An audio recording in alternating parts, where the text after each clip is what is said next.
Hello and welcome to the Untranslatable Podcast. And believe it or not, we are on the road again, and we are going to do an episode today about Jared's travels in the beautiful Canadian city of Toronto.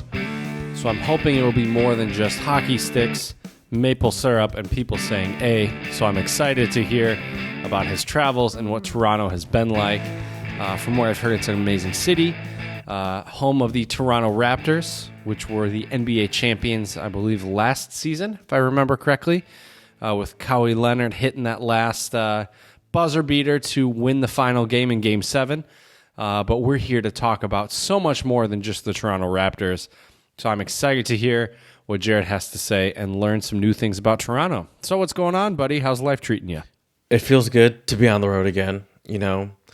I've been getting a little jealous seeing you. You've been traveling a lot for work, and it feels good to be on the road again. I'll say that. It's been good. It's good to be back home. You know, that's also the funny thing about traveling. Still, to me, one of my favorite parts of any good trip is coming back home, and it's just like True. Do you feel rested though coming home this time? No, but I have a few more days until I actually have to resume work. So now for these final, I don't know, however many days it is, that's my time to like, all right, now I actually relax. That's good. That's very important. Yeah, you need to save that time, I think. But if you want to see some pictures of my adventures in Toronto, then please follow us on Instagram, Untranslatable Podcast, Twitter, Untranslatable1, the number 1. Spread a little love. Also, give us 5-star reviews. Tell us how sultry, is that a word? How sultry our voices are. Sultry, is that a word? Yeah. You better believe how it, Jared. informative our podcast is, how hilarious and affable and friendly we are. With 5-star reviews on iTunes and Stitcher. And you can also watch us on YouTube, Untranslatable Podcast, website, untranslatablepodcast.com, all sorts of things. All the things.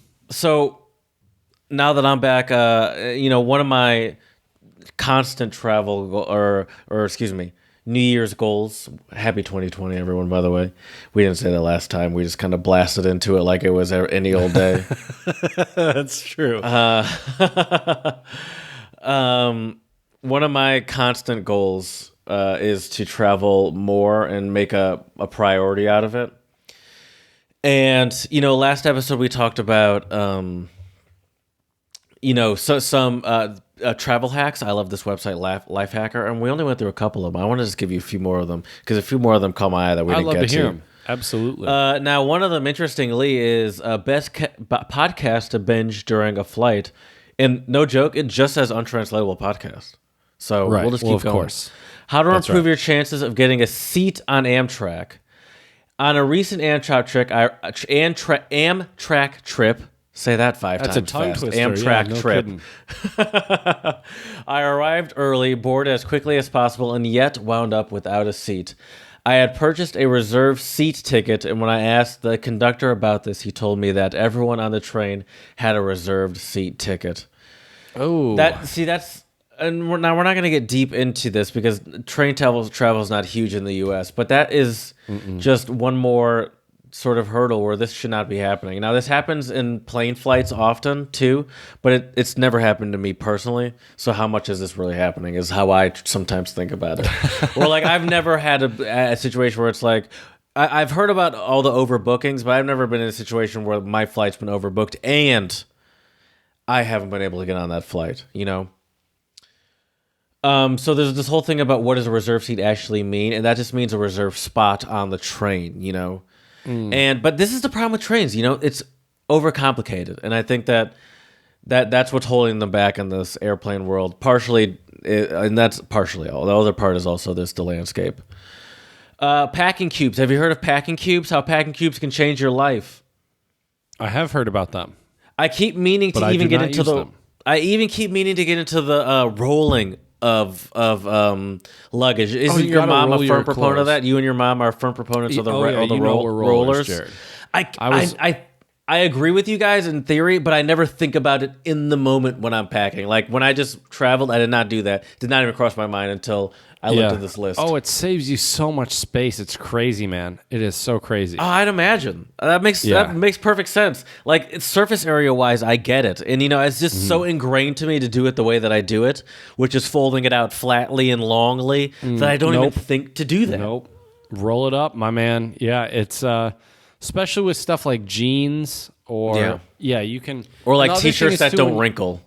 And when you roll stuff, you can also, if you have any glassware that you're taking to a different place, you put it in there. Or you can, what I tend to do, like I brought back a few beer glasses from the Czech Republic, is you roll up a shirt or whatever, put it in the glass, and then roll the glass again over something. So something inside the glass to provide a little bit of stability, and then you roll over it too. So far have not had any glasses break on me. That's great. I get so nervous traveling with glass, period. That I don't even like to take that risk, to be honest with you. Now, maybe I'll be... now, I did bring back two... Well, we'll get to that later. But, yeah, okay. One travel hack that I learned this year for 2019 is... And it's still hard for me to put into place, to implement, just because of that. I just have like packing routine. But travel with some sort of extra bag of some sort, whether it be a garbage bag, maybe some sort of extra grocery bag that you have, maybe a tote bag of some sort, specifically used to separate your dirty clothes. Yep. I always struggle with the simple task of separating which are my clean clothes and which are my dirty clothes. More specifically, what socks, what underwear, what t-shirts have I worn and not worn, kind of thing. True. Just like the simple things. Right. I agree with that. But another tip that I would say, if you don't want to bring a bag with you or garbage bag, I put my dirties in a separate compartment in my luggage, in my suitcase. So I usually use a duffel for like trips less than a week, though, so I don't really have that much excess spots. And I'm also someone that gets kind of self-conscious about my clothes like being flown around Airbnb or hotel. But it's like I don't have any place to put them to differentiate clean from dirty. I need to keep these differentiated. Here you go, Jared. Your dirty clothes you roll up. Your clean clothes you pack your old school method way of packing. Boom. That's a good idea. Now you know. Now, that's a great idea. Now, here's another great idea that I never thought of. Now, this really only works at a hotel, but use up foreign currency by paying down your hotel bill. Oh, that's smart. Now, theoretically, you could just take all of that currency and be like, put this all towards my bill, whatever I have remaining, put it on the credit card that's on account or whatever, or this credit card. Like that is probably very easy to do. Yeah, or have some fun and have a couple super overpriced drinks from the minibar. Yes, that's a good idea. Currency. That's a good idea. Like you have a €20 left and you're in the hotel the night before you're leaving and be like, one beer. Sure, I'll have the little... I'll have a bag of peanuts. right. Exactly. YOLO. Speaking of being idea. in Toronto on the road again, YOLO. No kidding. Go to these boring stores when you travel internationally. Now, some good boring stores to go to. And this is essentially to avoid the souvenir shops. 7-Eleven is a good place to go to. They even have 7-Elevens here in China, fun fact for you. Do they really? Okay. Yeah. No Slurpees, though, to my disappointment and dismay. Now, this one I haven't looked at yet. I haven't gotten that. But I wish I'd learned this phrase before I went to another country. Do you have an answer for that? Not right now, but I would just say please and thank you. Those are the two phrases that you should learn if you go to a different country. Goes a long way. Please and thank you. Yeah, I would say please, thank you, and like excuse me or sorry. One phrase though that has been three phrases that have been very helpful. Well, two phrases because I'm forgetting the third one right now. But two phrases that have been very helpful for me in China have been I'm in a cab a lot because I don't have a car. There's no public transportation in Jinan other than buses, and I don't have a bus pass.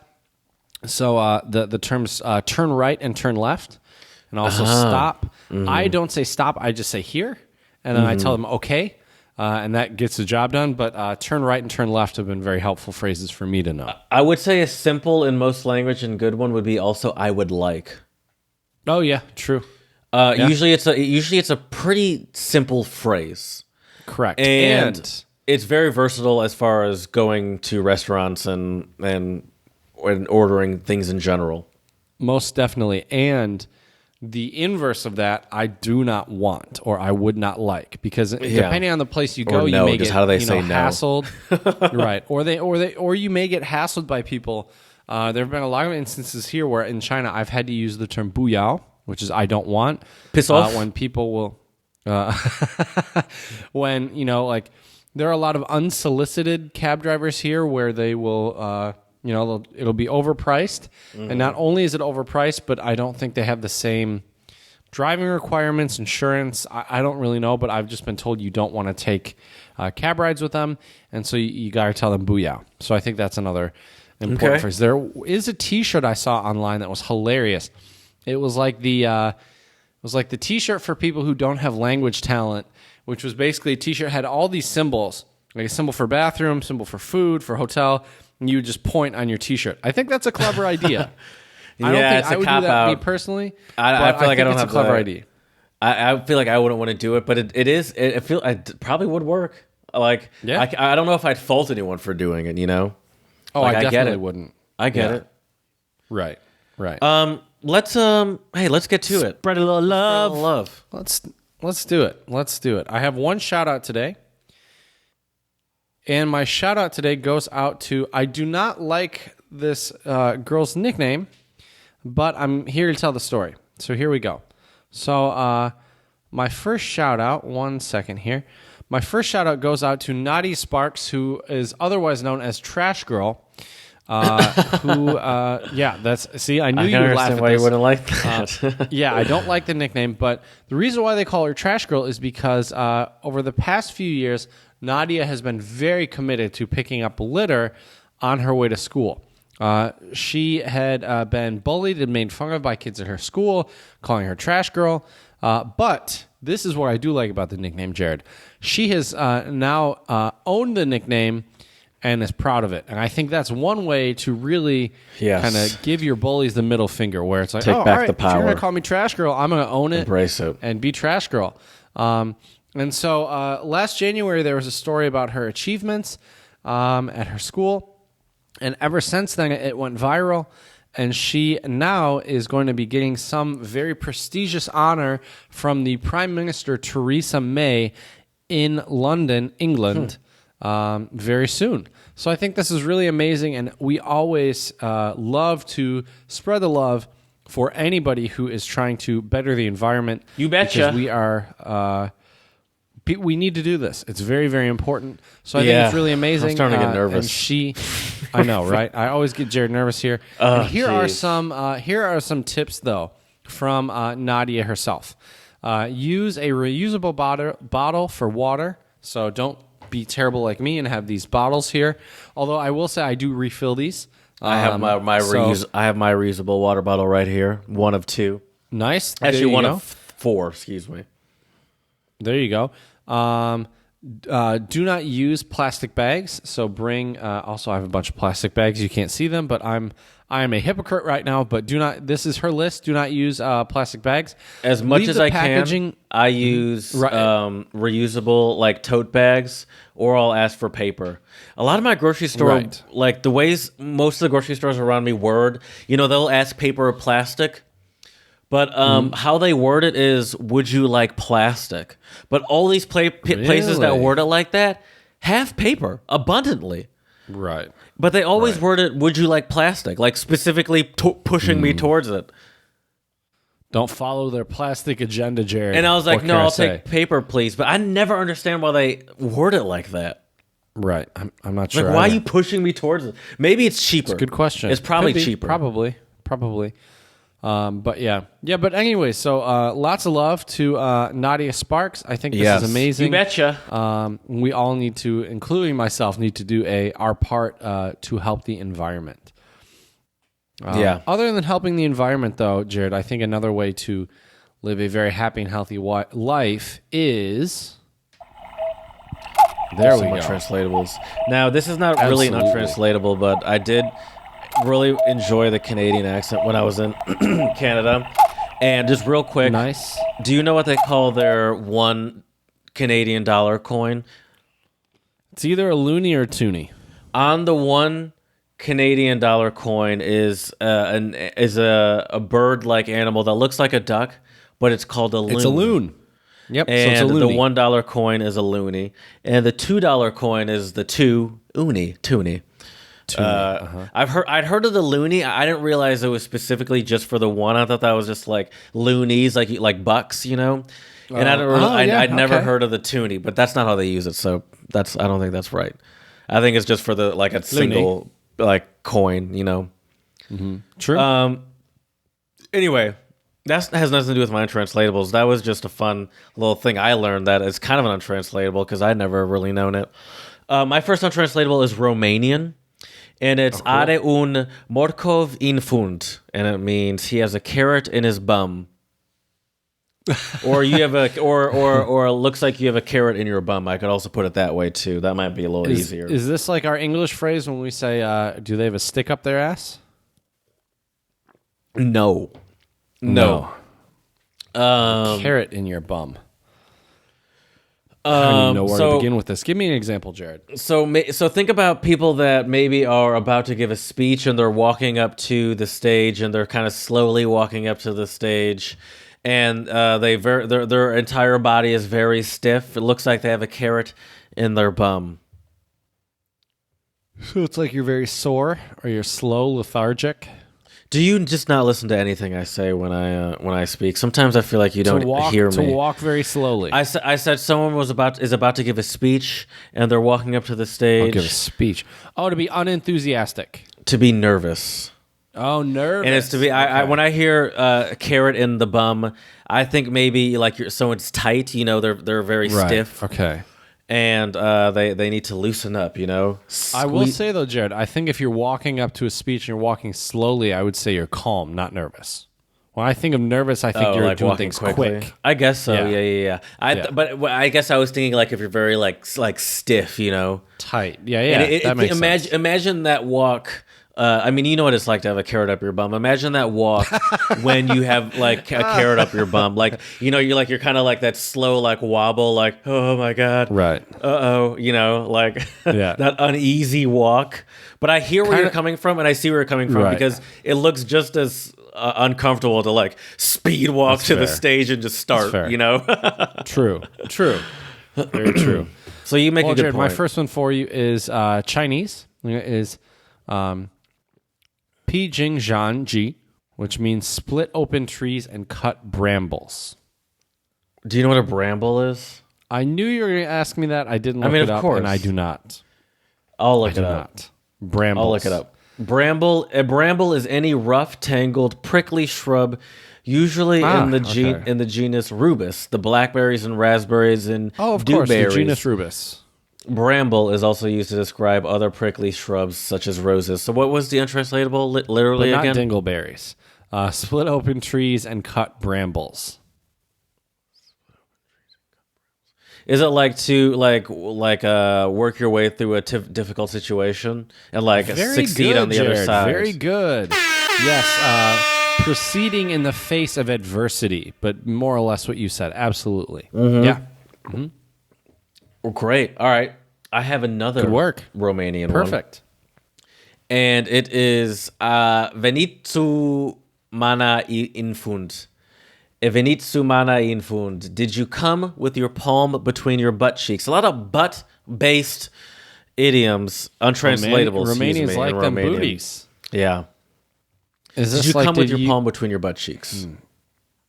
Think about also, I like this one. Sorry, go ahead. I'll let you guess first. I think I got an idea. Is this like you like unwillingly did something or went somewhere? No.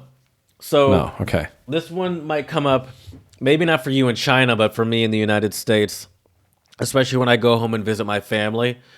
Not not now, but in the past couple weeks, past month, this might have come up, where I'm with my family and everyone's sitting around enjoying themselves around the tree, and they're like, "Jared, did you come with your palm between your butt cheeks?"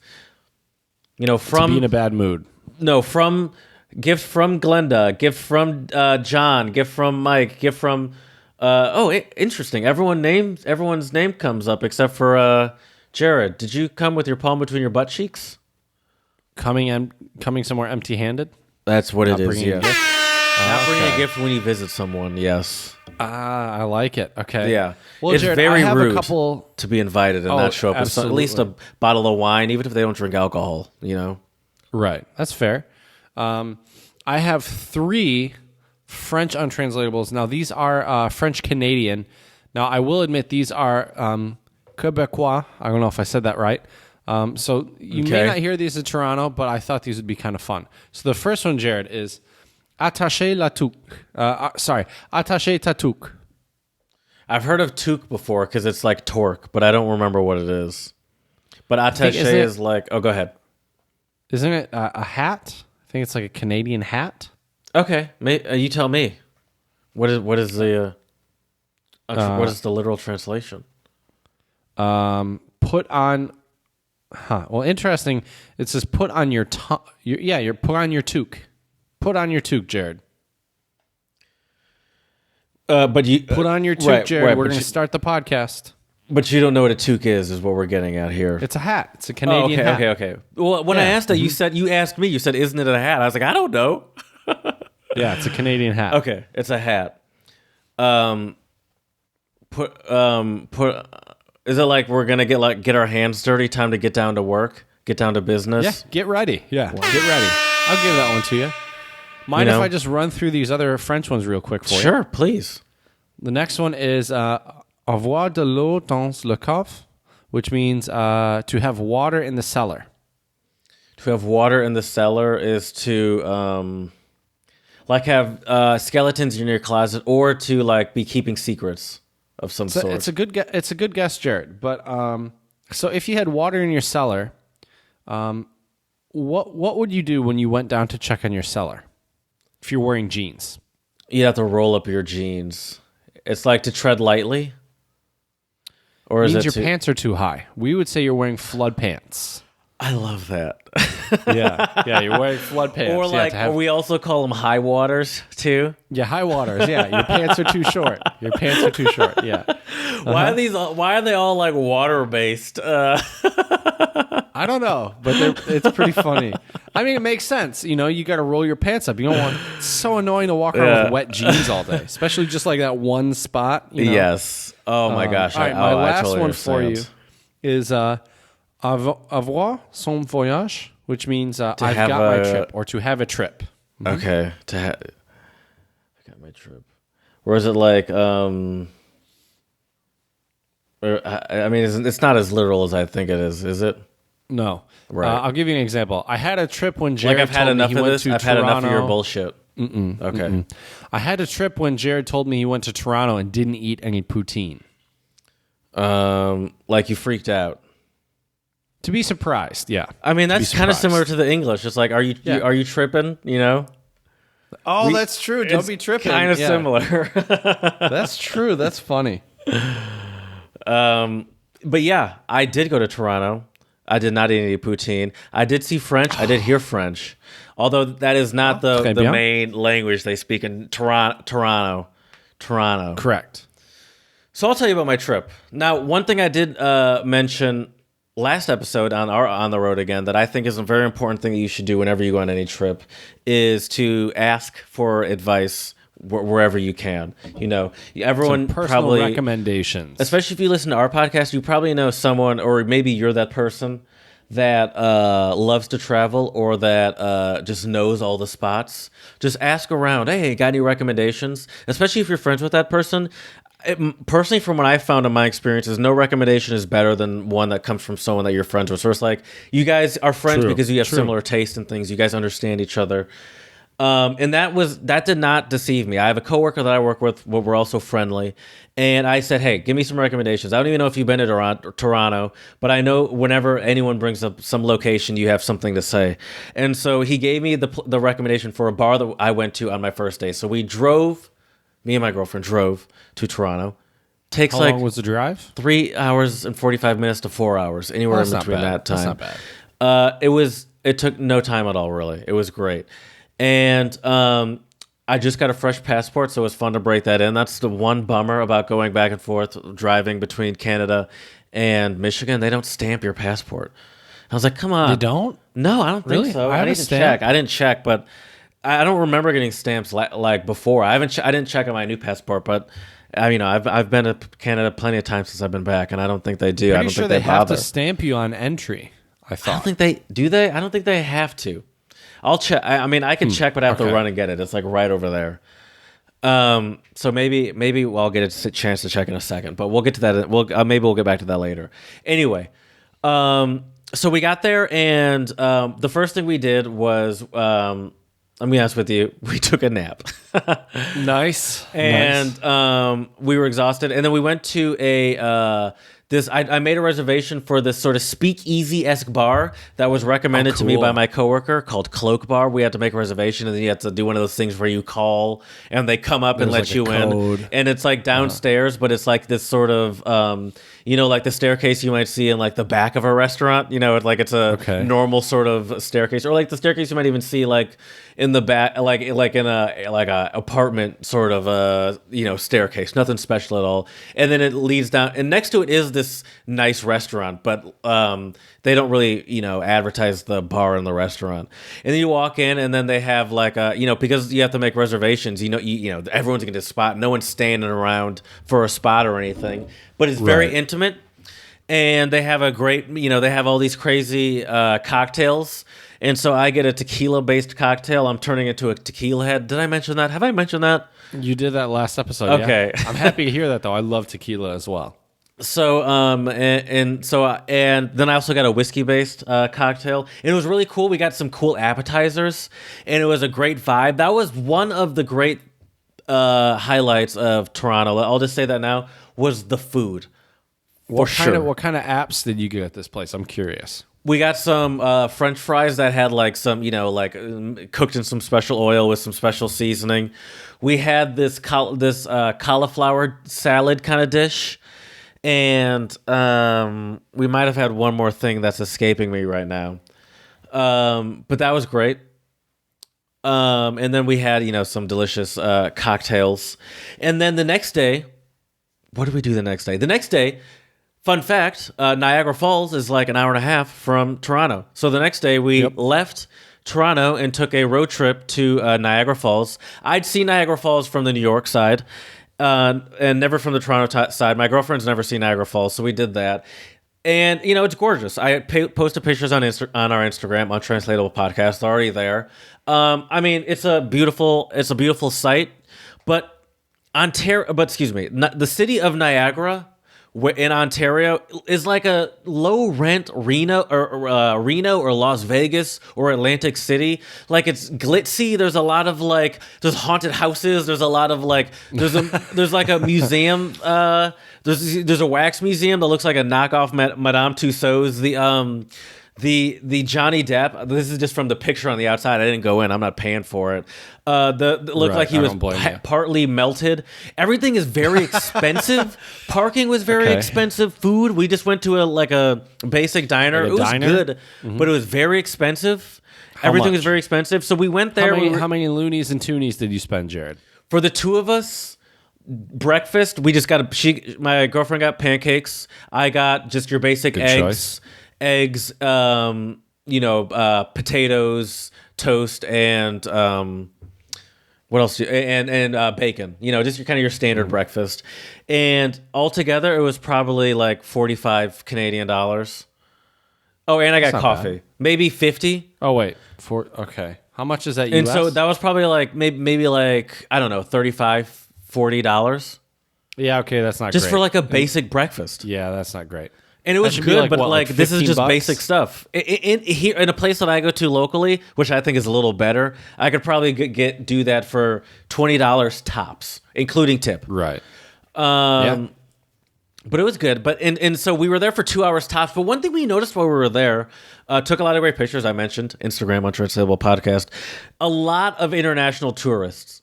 A lot of big hotels, a couple casinos. And me and my girlfriend kept trying to figure out... In Niagara or Toronto? In Niagara. I'm still talking about Niagara. Gotcha. We were talking about why are there so many international tourists here? We understand that this is a very popular thing. A lot of people have heard of this, but there's nothing to do here outside of looking at a waterfall.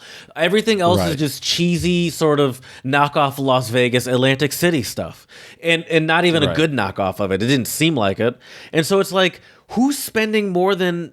We were there for 2 hours, and we're like, and that was including the time we spent eating. And we're like, all right, we're good. I think we covered this, but and so we got confused at all of that. And there were a lot of people there, and there were a lot of tourists. But it was a beautiful weather on this day. It was sunny, and it was probably low 40s, so it was chilly, but it was not freezing. That's not too bad though. It's Canada. So for that, and Canada and Toronto apparently does not get cold. It does not get that cold. It does not get big snows because of the side of the lake that it's on, Lake Ontario. Buffalo, because the side of the lake that it's on, they get tons of snow. They get they get regularly pounded with snow. But Toronto, they're notoriously known for in Canada, and kind of made fun of. I'll tell you why I know this in a bit, for not being good at handling snow for Canadians. Oh, interesting. Because of their location to Lake Ontario and how the lake affects them. So they tend to be milder in comparison to what we might be used to as Midwesterners / Canadians might be used to, as we stereotypically think of them. Right. Before you get to Toronto more, Jared, I'm curious. So you've mentioned you've seen Niagara from both sides now. Yes. Which side was better, do you think? Canada was better 100%. Because on the Canada side, the Ontario side, you're looking at the falls. From the New York side, there's spots where you can look at them, but you're mostly on the side of where the stream is going down. So you're not looking at the fall. You're looking at from where the water is flowing down over it. So you don't get a good view of what's happening. You see the top of it. You only really see the top of it. Unless you kind of go up to this high observatory that you got to climb up to. You're going to get wet. It's probably going to be packed.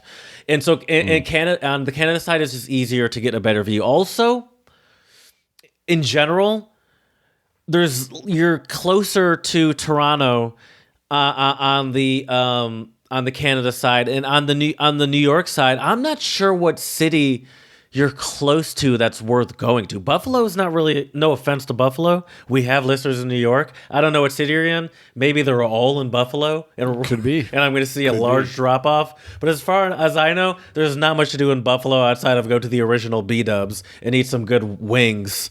I do love me some wings, though, Jared. But I think in general, what I liked about being on the Niagara side is I could do it, then go back to Toronto. But before I went back to Toronto, we went to an area called Niagara on the Lake, which is along Lake Ontario, and we went to a winery. Ooh. And it was called Consulman. It was owned by a German family, and it was started in Germany with his great grandfather, and he eventually moved to Canada, this area in Canada. And we went on a tour of the vineyard and the winemaking process, and then they let us taste a couple wines, and our tour guide taught us like the proper way to taste a wine when they pour you that little bit in the restaurant first. So that was a lot of fun. My dad is a big wine nerd, and I'd heard of how to do it, but I didn't really know how to do it, because when I'd learned, I never really cared. I was like, last time I learned, I was probably like 15. I didn't care. Right. And so it was fun, as someone that now occasionally actually orders wine and drinks wine, to actually be like, oh, this is why you spin it, and this is why you take that sip you like smell that, it, right? And sort of gurgle it in your mouth and all that stuff. Yeah. Okay. Yeah. You're supposed to spin it to air it out. Yeah. And then you got to tilt it sideways, and you can see the ring on the outside. We also tasted, you could do a $5 tasting and taste 3 different wines for $5. So we each did that that's pretty before. good. And so it was a great way to spend maybe 2 or 3 hours. And then we bought a couple wines. The rule for going across the border is you could take, for driving at least, I don't know what flying is, probably similar. You could take 2 bottles back. So we bought 2 bottles, and then we bought a bottle of sparkling Riesling that we saved for New Year's Eve. Nice. And so that was great. That was a great day. It was a great way to spend a day that was getting us out of the city. And Niagara, it was a great way to see Niagara, but also make a better use of that hour-and-a-half drive, because we were really only in Niagara for, as I mentioned, 2 hours, and an hour of that was eating, Right. So like Sure. it was good that we found something so close. And we also, what we did, because we had some time, we scheduled the tour for 2:00, and we probably left around 12:30, but the place was only 20 minutes away. So we took the vineyard was only 20 minutes away. So we took the scenic route, and we drove the long way around. So we saw the downtown of this little town over there, and we drove along the lake the entire way instead of like cutting through the neighborhoods, which would have been quicker. So that was great. Taking the Very scenic route. cool. I know it. I never do that here in Michigan, like when I'm just driving around. I never take the scenic route. It was great. And then the next day, sorry, I've just been rambling. Can I keep going? I don't want to. Yeah. Okay. No, you're good. You're good. And then the next day was great too. So shout out to my girlfriend. She came to me, and before we left, like a couple, maybe a week or two before, she's like, "Hey, I don't want to come off like a controlling or anything, and I want your input, but like, would you mind if I plan the trip?" And I was like, sure. I was like, I mean, I would like to have some sort of input of some sort, but like, Right. I mean, honestly, I don't really enjoy like the act of searching for stuff. So how about you? And so I said, how about you come like with a couple ideas, and we'll talk about it and figure out what we want to do. And so she made a PowerPoint before we left and like presented it. And so like, so this is what we could do. And then so she went through it, and I said, oh, that's great, but how about we I love this idea. I love that we could do this. So like, how about we maybe switch this around and do this on this day, so that way we can do this on this day, and that kind of stuff. But in general, everything was stuff that she thought of. The wine some dedication thing, right Niagara, there. PowerPoint, and something else she found. This was by far probably going to be the highlight of the trip. Was the Path Tour. And I'll explain. The Path Tour was found on Airbnb. Airbnb, we got our residence, our accommodation, is what I meant to say, through Airbnb. Great place. It was a great place for a couple, kind of 2 people place. Enough. It was enough space, but not big or anything. Was it expensive? No, for 4 nights, it was like $330. Oh, that's not bad at all. It was a family. They had like more than enough towels for us to use. They had more than enough like utensils if we wanted, cups. They had more than enough. It was just a very good space. It was clean. Let me ask you this though, we Jared. never had to. One more thing, we never had to interact with them because they had one of those little keypad lock those things. Are cool. Yeah, those are nice. So it was like a little side underneath apartment thing. It was great. What were you about to ask? Go ahead. Sorry. So there were no flashbacks of the wet bed incident at the other Airbnb place. No, we did go in a little hesitant. We're like, oh, come on, this one can't be bad too. This is not the time. But no, If this that was the great. case, I would just like delete my Airbnb account at that point. This place, yeah, I probably would have too. No joke. Yeah. This place got a glowing review when I got back home. It was great. Nice. And it was not far away. It was not in the city, but it was close to the public transportation, and it was anywhere between 20 to 30 minutes wherever we needed to go. Oh, that's not bad. And how is the public transportation there? The public transportation was amazing. So we took the they have a subway system that is 4 or 5 or 6 lines, but it's essentially for all intents and purposes, it's 2 lines. There's there's one that goes east and west, and there's one that goes north and south, but it goes down and then it loops back up. Okay. And those two the east and west intersects through that one, and then there's a couple other small ones that have maybe 4 to 7 lines at the very end of those set ones that maybe extend on. So that's not really useful for any tourist. You're never going to be going that far out to the end line and then further on. Like, that's just not really practical for the most part for a tourist, is what I'm saying. Right.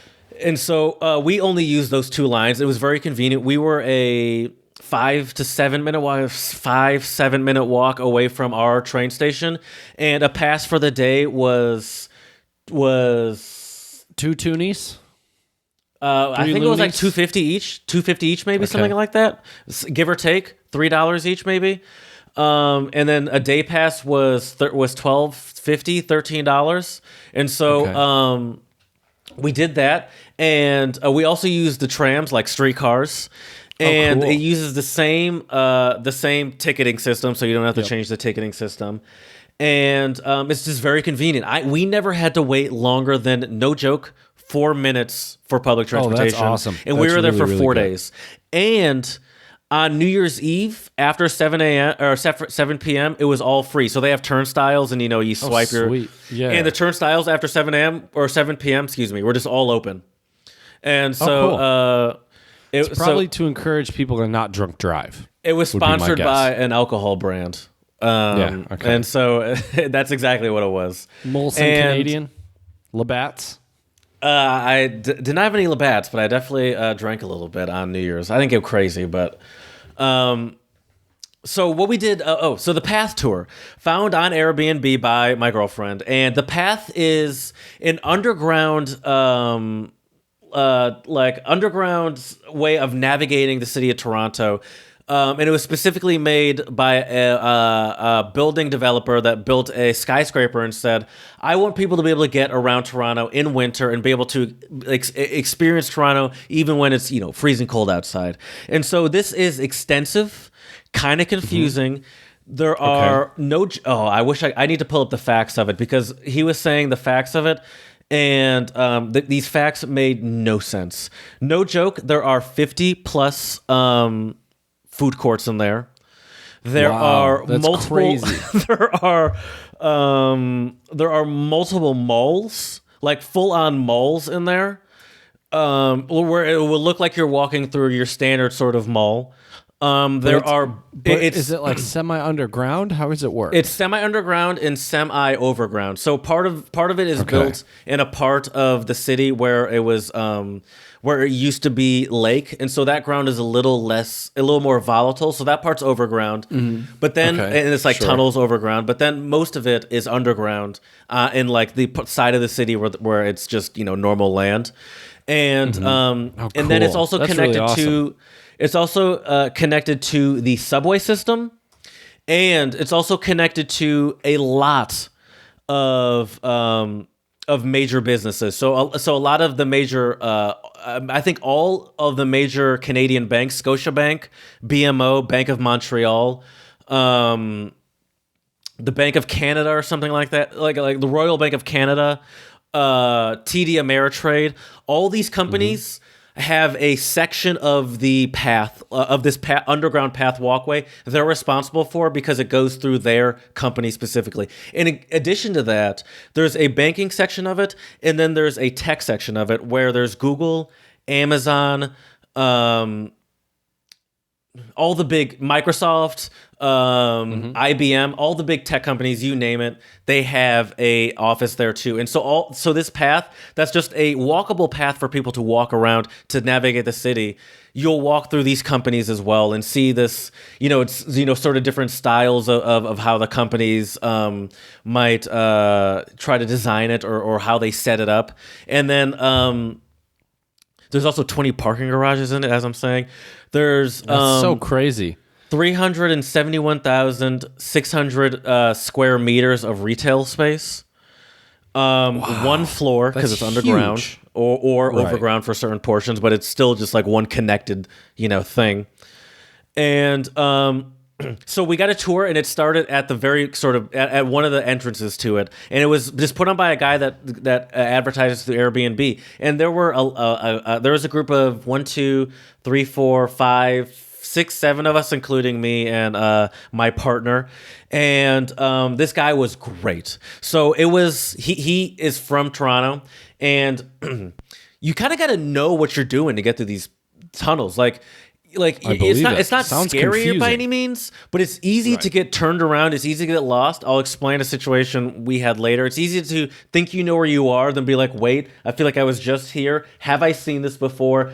Does this look familiar? I feel like I've seen this. Sounds like me walking around my apartment complex in China. So I know exactly what you're saying, Jared.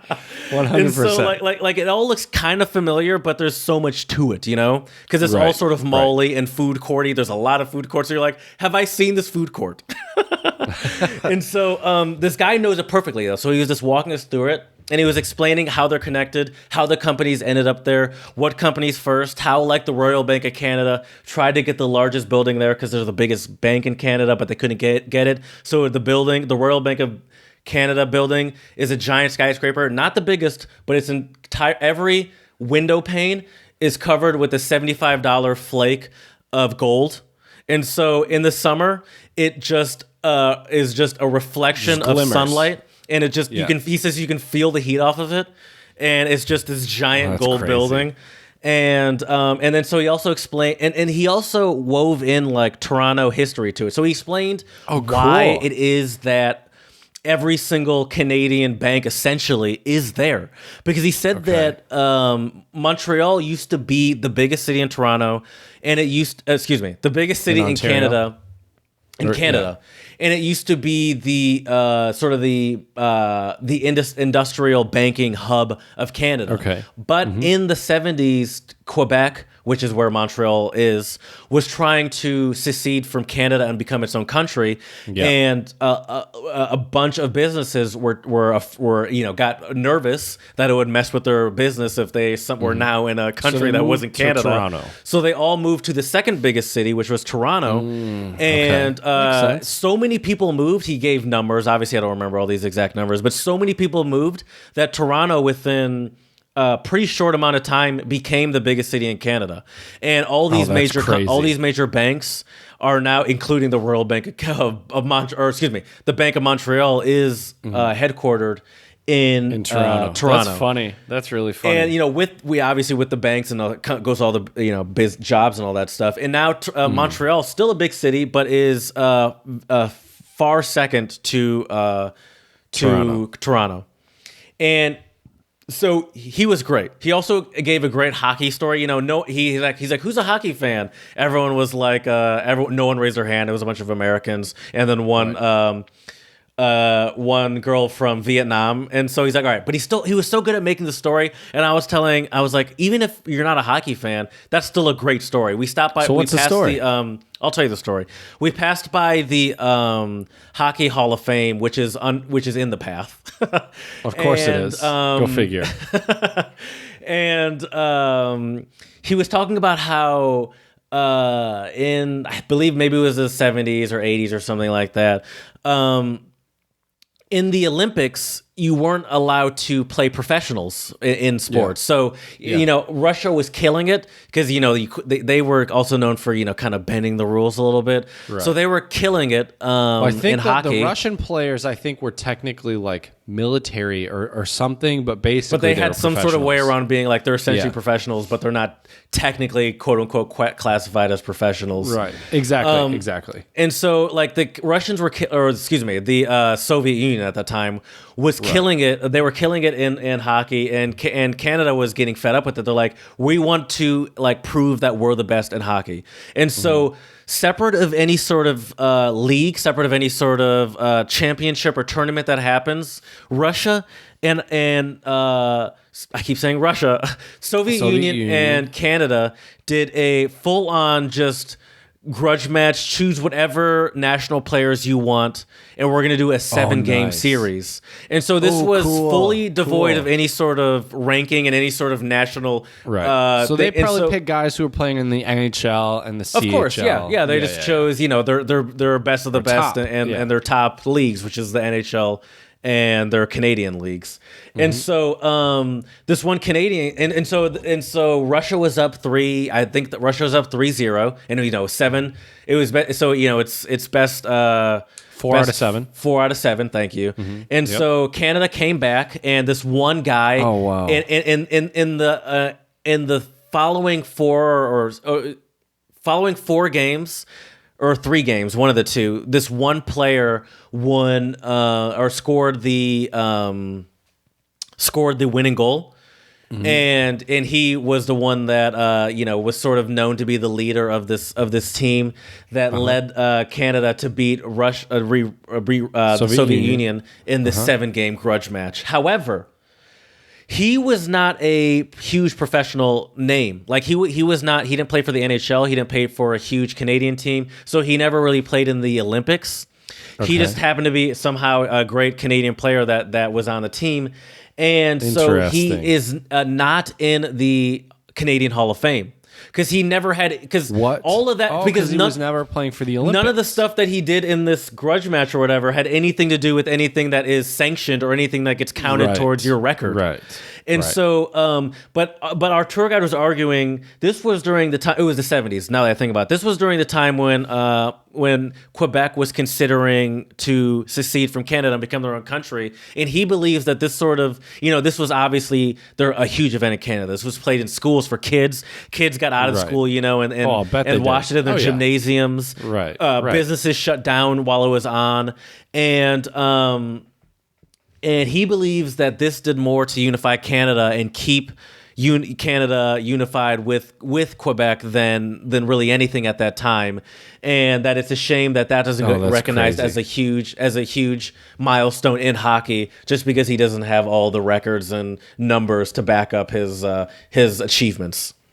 And so, great story, I thought, obviously. That is awesome. Yeah, that's super cool. He also explained the architecture and why there's not a lot of historical architecture in Canada. Canada, one, is a relatively new country. It's about 150 years old. And in the early 1900s, there was a huge fire that burned down, that electrical fire that they think actually jumped from building to building, that burned down the vast majority of Toronto. And so a lot of the buildings were obviously built after that. And so there's not a lot of... And up until very recently, they haven't had any rules on historical buildings, so you've been able to knock stuff down pretty freely until pretty recently.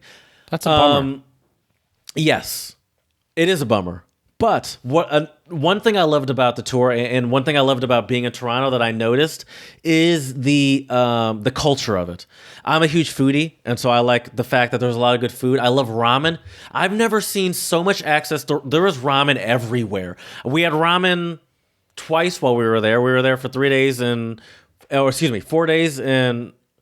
we were there for 3 nights and 4 days. Nights. We were scheduled to be there for 4 nights and 5 days. I'll get to that.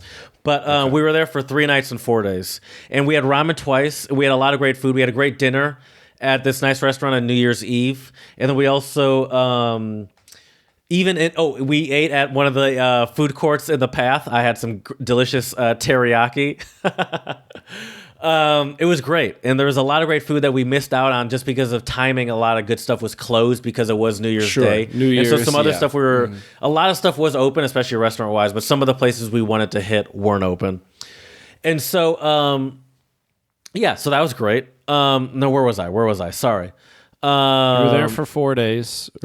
Another part of the tour was he talked about the nationality makeup of Toronto. Toronto is very diverse. Now, Toronto is in Ontario, and Ontario is in Canada. He said that Canadian is the 3rd largest nationality in Toronto. What are the first and second? I can't remember what the second is. What's the first? But the first is Chinese. Interesting. Okay. And what I loved and what we both loved about Toronto, and something that we noticed stress not only through the tour, but also through advertising that we saw in the subway, just at bus stops, was that Canada takes immigration very seriously. Okay. And Canada on a whole welcomes 400,000 immigrants each year. Like they have openings for 400,000 immigrants each year, and they and a vast majority of those immigrants go to Toronto because it's the biggest city, most opportunity. Right. Makes sense. Sure. And so, because Canada is so new, it's only 150 years old. There's not a lot of Canadian heritage, and and mixed in with the fact that there's a lot of people coming in from a lot of other countries. There's a lot of British. There's a lot of Filipino. There's a lot of Japanese. There's a lot of Australian, I believe. There's just a lot of various countries because it's just a new country and they're so welcoming to immigrants. And he also said that you can sort of track the trends of immigration based off of various I mean, I hate to say it, sort of like disasters and catastrophes that happen around the world. So during slavery, during the end of slavery, you saw a huge influx of black people. During the potato famine, you saw a huge influx of Irish people. During the Holocaust, you saw a huge influx of Jewish people. It's during during the Trump administration, you saw a giant influx of American people. No, I'm just kidding. He did not mention that. I thought I was wondering if he mentioned that, but he did not mention that.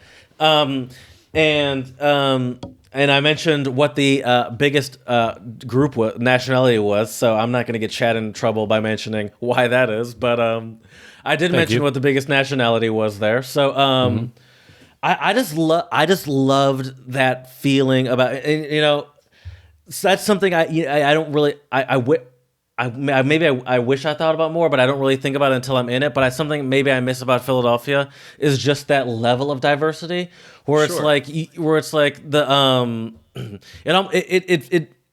the funny thing is sometimes you and I, or me and my girlfriend, joke about going to Canada and like going abroad or like going to a foreign country because we're driving. The drive was 4 hours. It doesn't feel like but something about just how diverse it was helps sort of with it. It doesn't feel like a joke to say you're going abroad. Because the culture, like that sort of diverse influence on the culture is just as drastically different as me being in Vienna, I would say, Sure. And so it really does feel like I'm in a foreign country, and once you're sort of immersed in it, the Canadian accent does start to become more apparent. So you hear that accent more. You start to do it. Can you give me an example? I did.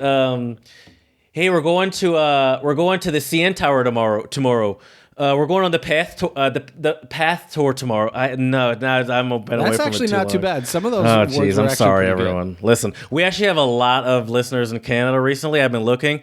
Shout out to Canada. It's been really growing. Saskatchewan, awesome. Ontario, and British Columbia are huge these days for the Untranslatable Podcast, and we appreciate it.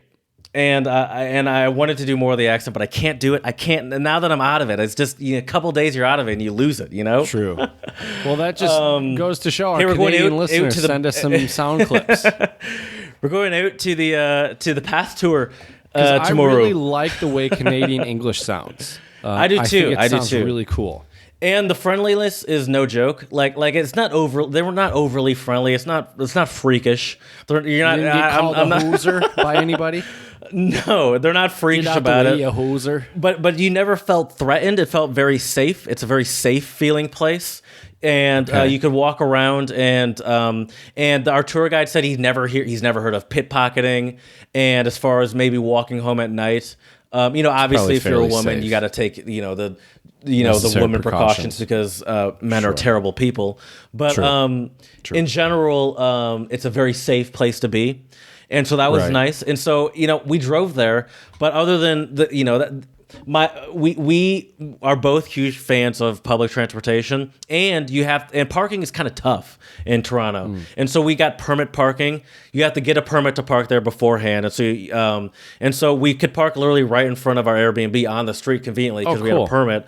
But in Toronto, we parked, never touched the car in the city, That's great, we loved. That was the best. All public transportation. Yeah, that's great. And it was super convenient. It was great. And what else? Let's see if there's anything else. New Year's Eve. Jared, do this for me. Just give me the must do's and must sees. Obviously, the path tour is one of them. Path tour, figure out the path for sure. Mm-hmm. I would say if you have the means, get out of. This is my highlights from the trip. The wine tour. That was a different side of Canada I love to see, and it was great to see be able to go on the scenic tour, and take advantage of the diversity of foods. I would say I had great ramen. I had great not even really any specific genre, but great Thai food as well. There, I remember now. I had great pad Thai. I had great great Chinese food as well. Did you even eat any Canadian foods? No, not at all. Not at all. I had breakfast, but that was just a generic sort of American Canadian breakfast. Right. No, I had no Canadian foods. And I had great coffees as well too. There's a lot of coffee shops in Toronto. It was great, dude. And I was there for the reason I said I left early is not because I had a bad time or not because I was ready to go, but it was because so we got there. So we were leaving on our plan was to leave the next morning on, but wait, your plane. We drove there. No, we drove there. I said our plan was to leave the next morning on Thursday.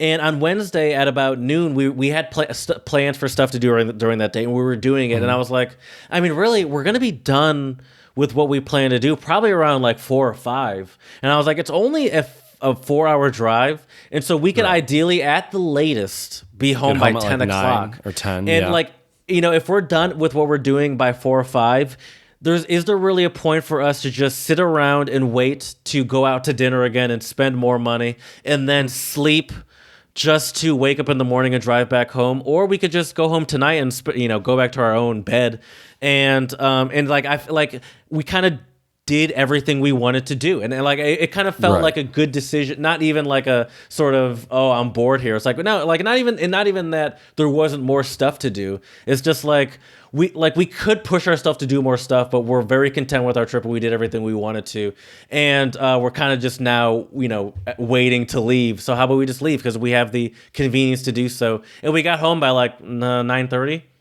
Nice. Okay, not bad. It was a great trip. Financial standpoint, a very good choice. I would say on a travel experience standpoint, I maybe would have done things differently, but that's just how so. What do you mean? I probably still would have stayed the night. Oh, okay. One thing I'll say I was happy about was one, me and my girlfriend travel very well together, but because she said something that you always say. She's like, you're just so chill. She's like I never feel stressed about anything, or like or like I'm rushed to do anything, or it's like it feels like we can just do whatever we. I was like, yeah. I mean, I like to think that I'm pretty chill, but also, one thing that I liked about having her around is that I think I sometimes lean too heavy into trying to avoid those quote unquote tourist traps or trying to do stuff that might seem touristy. So I probably wouldn't even considered something like this walking tour that we did. And this walking tour was about 2.5 hours with about a 15-minute break. Great, though. And this guy was knowledgeable. He was personable. He was friendly. He was funny. And he knew his shit. He knew every question asked, he essentially had an answer to. Nice. It was a great way, and it really added a lot of context to the city. Like, I saw the diversity with my eyes, but it was great to hear, sort of confirm and sort ties of it all together. Add some context to the restaurants I'm seeing, to the culture I'm experiencing, to just to the styles I'm seeing, to the stores I'm seeing. And so really, walking tours is something that, and my girlfriend says she always does it when she travels, and it's just and it really put a great context on the trip, and so that's something that I'm going to try to prioritize more in my future when it comes to traveling, and that was really a huge highlight, and just like it's something that I'd never really put much thought to because I'm so nervous about coming off as like a tourist nerd or whatever, Right. Sometimes it's good to be the tourist nerd, Jared. That's for sure. Yeah. Yeah, Jared, I think it's also good though to avoid maybe like what I liked about the Airbnb is I avoided like sort of that corporate feeling tour. Because I think that That's true. sometimes is when it's a little, it can feel maybe it's a little quicker to feel robotic or a little too like fun, like nerdy, or not nerdy, but like not really useful fun fact. I don't know. I just like it was a more chill vibe. Airbnb events are a lot more personable. Yeah, You're right. They don't have that very kind of stuffy corporate vibe. Yeah. But you don't what feel else? like you were Jared talking doesn't to an have employee, a stuffy corporate. Right. You know what else though? Jared doesn't have a stuffy corporate vibe. Is our song of the pod for today? That's actually very true. This is. It seems like a kind of a. How'd you hear about this? Because this does not seem like that popular of a song. But I love the vibe. It's a great song. Well, so I literally just went online and looked up artists from Toronto because I figured it would be very apropos. Oh, to really? today's episode. I was wondering where she was from. I couldn't figure it out. Yeah. Yep. From Toronto. Okay. So who's our artist and what's our name of the song for today, Jared? The artist is Ali, but there's a space between each letter. ALLIE, I believe. Yeah. Uh-huh. And the song is called "Move Like a Mystic." And it's a real chill vibe, bro. Like it's definitely a real chill vibe, bro. I love it though. It's got like a good sort of electronic, not overly electronic. Like it's a very like mellow vibe song. Feels kind of soulful, little like very slow R&B. Good singing. Kind of She's vibe-ish. singing, right? Yeah. Yeah. Yeah. I thought it was that's something I could really get down with. Like even the way that the title is, it seems like it's almost like a mixtape or something. Yeah. Like this is definitely something I could get down with, and Her music that's something is awesome. That's something that I'd be interested to look more into the next time I go to Toronto too. Is more of a music scene because like there's just I was there for. I feel like there's a lot more that I could see. See there. If you're looking to go there again this summer, just saying. Dude, it's funny that you say that. Because the one thing that was kind of made it a little bit more difficult is that it was cold. We did a lot of walking, but it was cold. So it definitely wasn't as easy to walk around, and it definitely even when we were even when we were walking and sticking it out. It was, it was painful sometimes. It was brutal sometimes. It was like, yeah, we're doing this because we want to explore and we want to see stuff, but it is not ideal, Like this is definitely not. So I think that is definitely in the works and in consideration is to do it where you can really, and you definitely know me. I'm a wanderer. I can walk for hours, and that's the best way to really. Soak in, especially a specific neighborhood, and when you're in a big city like Toronto or something like that. And so, but it's not really realistic when it's 32 degrees super outside cold, absolutely. and windy. So that's true. But I still had a great time. This song is definitely a good one for your wanderings as well, and great for a road trip, especially since on the way back I drove at night. That's like a great night road trip vibe, Yeah, it's such a cool song. There's a lot of really interesting elements to it. Check it out, Move Like a Mystic by You betcha. Ali, Toronto-based artist. Check out our Song of the Pod playlist on YouTube, Untranslatable Podcast, and you can find it there. Well, Jared, you mentioned that the number one group in Toronto is Chinese, and couldn't be more fitting that I have a Chinese word of the pod today, and it is... How convenient. Duolandao. Duolandu, I can't say it properly, but this is the Chinese word for Toronto. Oh, okay. Duolandu. Okay. Duolandu, I think. Well, this is I've been wanting to do this one for a while, but I'm just gonna do it. My word of the pod, Spanish word of the pod, is viaje, but I want to say viaje con auto specifically. Because trip by auto, yes, road trip. I really, having been on a plane for Thanksgiving, which was a couple of months ago, and Christmas, which was a month ago, or a couple of weeks ago, and then going to Toronto by car, I really, once again, love the road trip, and I love the flexibility. For example, of trying to be like, of just being so like, nice. Being able to have your own schedule and be able to be more free, comfortable. Oh man, it was great. It was great, and I'm looking forward to some more local-ish ones in Michigan. Oh, or absolutely. Maybe Chicago. Who knows? Yeah, that's a good Spanish word of the pod. I think to recap today's episode about Toronto, I don't want to put words in Jared's mouth here. Please, but I've been trying to pick up what Jared's been putting down, And I think Toronto seems like a great city because of its diversity, its access with public transport, also a lot of great different cuisines for you to try from many different countries and backgrounds, which is awesome. And it seems like you really need to check out the Path. Is that what it's called? Yes. In Toronto. So check that out as well. And if any of our listeners from Canada have any other tips or recommendations, please let us know at untranslatablepodcast@gmail.com. Or if you've just been to Toronto and you have some other tips, especially for our hopefully potential future on the road again together to Toronto, that would be awesome. We'd appreciate it. Also, check out our YouTube channel, Untranslatable Podcast, for our Song of the Pod. And if you want to see our beautiful faces as well.